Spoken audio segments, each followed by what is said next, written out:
Thanks for watching Adult Autism with William. I'm William O'Flaherty. The following was recorded with Mike Howard when I did a general interview with him, and then we started to talk about his list of 10 ways that you can support autistic people that cost you nothing, which we didn't finish discussing. Thus, this video, I decided to release that conversation. It's part one of two, and this covers six of that list of 10.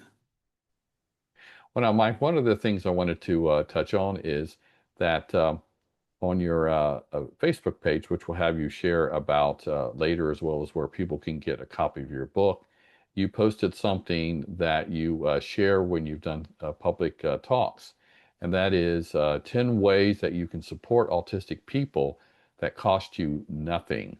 So Right. while you could say 10 things, blah blah blah, why did you title it that way, first of all? And then I can mention like each one we're going to touch on, and then you can do some elaboration about it. Okay. Yeah. I wanted to enable people, and it's just been amazing, really. Um, every audience that I have addressed, and there have been some times that I've gone in and said, okay, this is going to be a tough crowd, but they have all been very willing to, okay, so what would be helpful for you? And I wanted to actually give some answers for that. So I came up with this and I'd hand them out to anybody who's interested in taking one at the end of one of my talks. And I've had some pretty good, feedback from that. Like I said, I could probably add a lot to those, but this is kind of my condensed version of something, and it's some basic things. hmm Okay, yeah. Well, perfect. Yeah. So then the first thing you mentioned is and some of these can overlap, and as you noted, it's not like this is the final 10 things, it's the best things ever. It's just something that you came up with as a good point for people to use. And there's some other things that people can learn as well beyond these 10 points. But the first one you list, it starts out with to get as much information about autism as possible from autistic people who support their community. What would you say about that briefly? And it's not as though non-autistic people have nothing to say about autism, but we are the ones who know what it's like to be autistic. So, that would be the case with any other category of people. It would be, I would assume, best practice to, if you want to know that kind of person experiences, what they need, what they prefer, best place to start is to ask them, not ask someone else. I mean, and of course there are experts on autism who are non-autistic, and I continue to learn things from those people. But I would just say that a good starting place is look at us first. hmm So. Okay. Yeah, and then I guess if it's not clear to people that this thing that you hand out, you do have some elaboration points, but instead of me reading the elaboration, I'm just having you extemporaneously Right. share the thoughts. So Mhm. um, just for FYI, and then I guess with your permission, I can have a Word document that I can make available in the description for people to download a copy of this if that's okay. Yeah, we can do that. Okay. So then the second thing you note, and then you do elaborate on the paper here, but let me just hear your summary point here, is that is give autistic people the benefit of the doubt. What are you trying to say there? Well, I think that goes back to what I said earlier, is about so many autistic characteristics and tendencies being interpreted by non-autistics as character flaws. So I go on to say, chances are we have lived a lifetime of being labeled obstinate, difficult, annoying, rude, forgetful, antisocial, social, or overzealous. And I could probably add quite a few more to that list. So yeah, I mean, again, give us the benefit of the doubt. We're not trying to be that way, right? That's how we come across. But and since we get a lot of flack for coming across that way, of course we're trying not to. But things happen. We have processing issues. We don't get it right. We're in a situation where we don't have a script, right? So, you know, despite our best efforts, yeah, we're gonna screw up according to your standards, but don't interpret that as, that we're not trying. Mhm. Okay, good. And then the third thing you have on your list here is that recognize that autistics face a great disparity in expectations. And then you mentioned some other things. It's a short point, but what's the key things that you're saying there? Well, I mean, this is kind of overlaps with the previous point is that um, especially as level one autistics who are out there doing things every day and functioning as the best we can up to neurotypical standards, you know, that's kind of the expectation.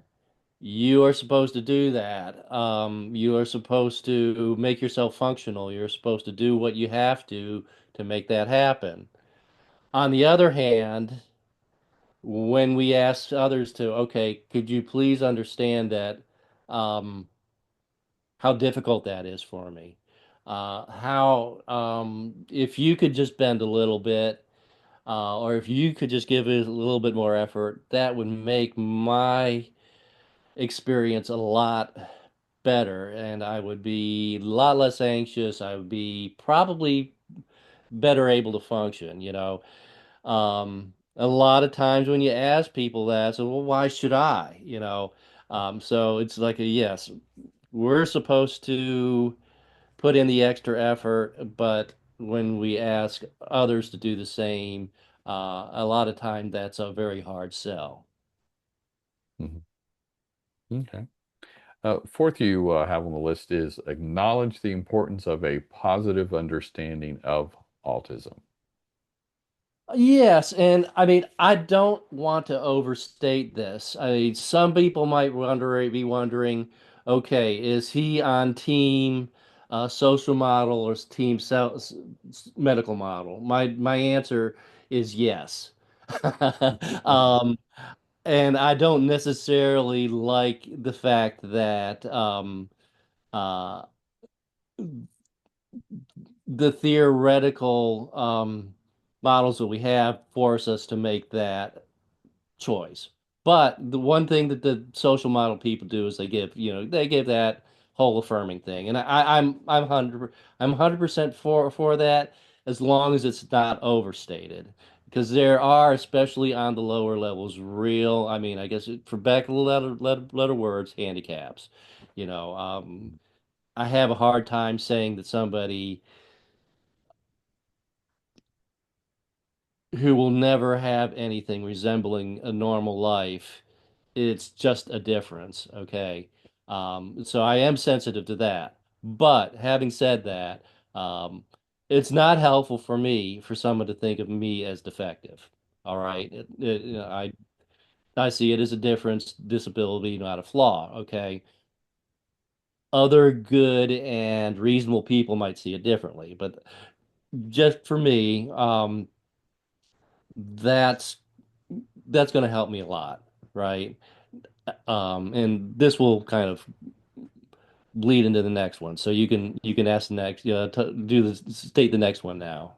Sure, yeah. Yeah. Fifth is which is somewhat self-explanatory, but it's always good to elaborate different things, and that is please don't try to fix us. Right. And like I say, I will perfectly acknowledge that you know, having an autistic person in your life can be difficult. I mean, it can be difficult for the autistic person, but it can be difficult for the people around us. I get that. I mean, it's like I say, we can be a little bit over affirming. I'm not one of those, well, we're disabled by society. I think it goes a little deeper than that. Um, Having said that, uh,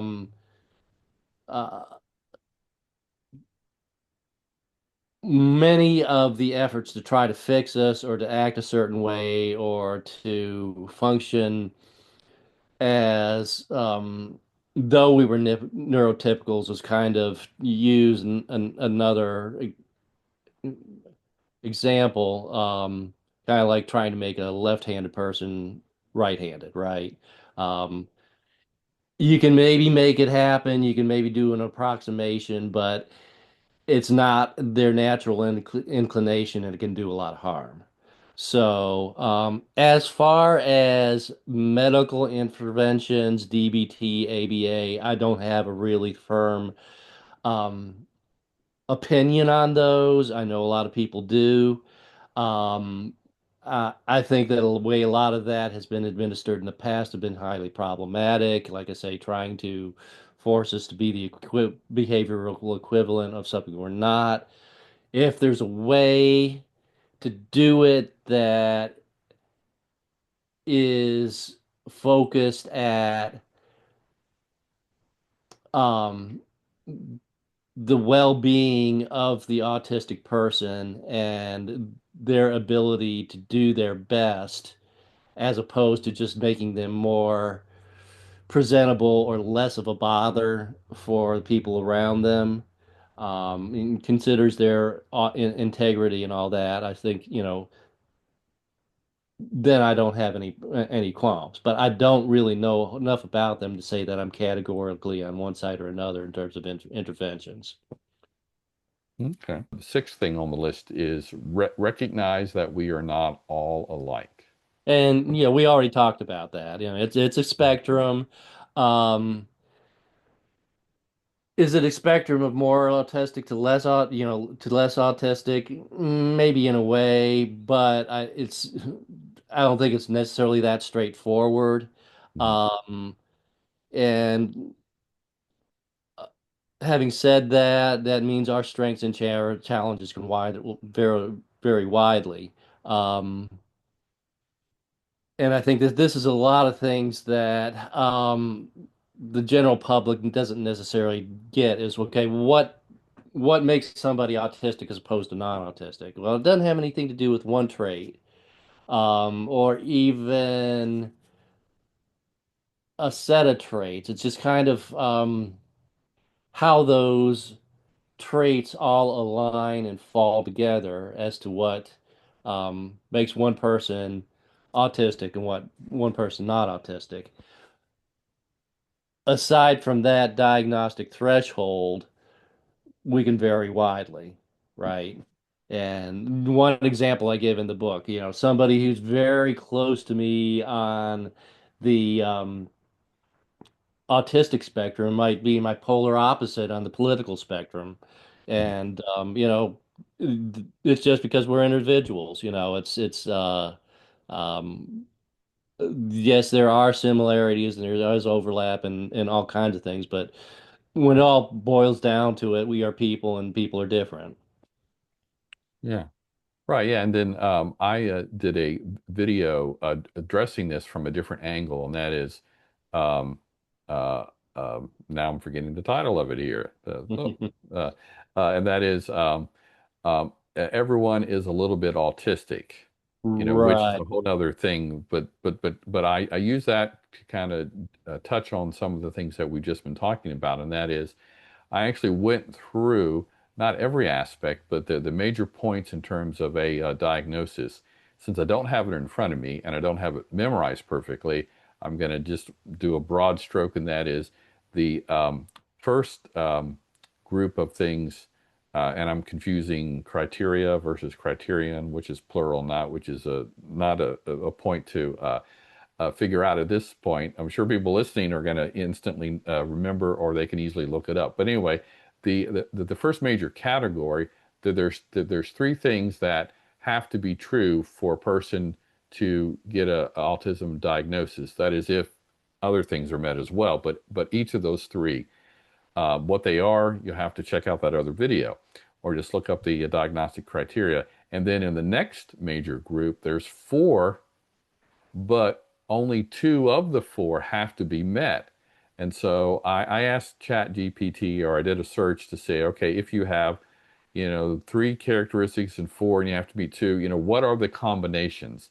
Now, there's Right. not infinite combinations, but there's quite a few. Like one of the things that I remember finding myself having said, which is not true, and that is when someone was wondering if their kid was autistic, they made a comment about, and actually I don't remember because of my dyslexia, and that is whether or not they had sensory sensitivities to like fabric.